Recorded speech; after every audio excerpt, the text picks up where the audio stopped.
मैंने सुना क्या हुआ, अफसोस हुआ बहुत। अब से इस घर में सानिया भी हमारे साथ रहेगी। तुम जल्दी से जाओ और जाकर इसके लिए कमरा तैयार करो। हेलो अब्बास साहब। खुश आमदीद मलीहा। हाँ मेरी जान कहो। मैं सानिया को अपने साथ हमाम ले आई हूँ, ठीक है ना?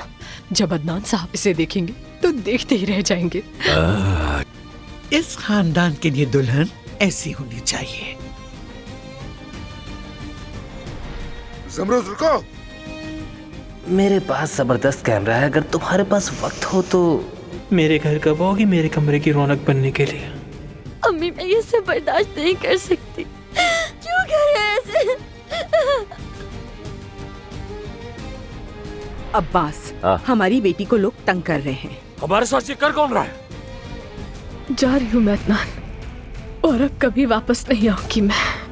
मुझे भी अदनान ने छोड़ दिया। मैंने हमेशा तुम्हारी हिफाजत की। यहाँ क्यों लेकर आए हो मुझे? आंखें बंद करो अपनी। प्यार का इजहार सिर्फ अल्फाज का मोहताज नहीं होता, कभी कभी एक नजर, एक सांस ही काफी होती है। अब तो सबने देख लिया, मैं अब किसी से नजरें नहीं मिला सकूंगी। रुक जाए।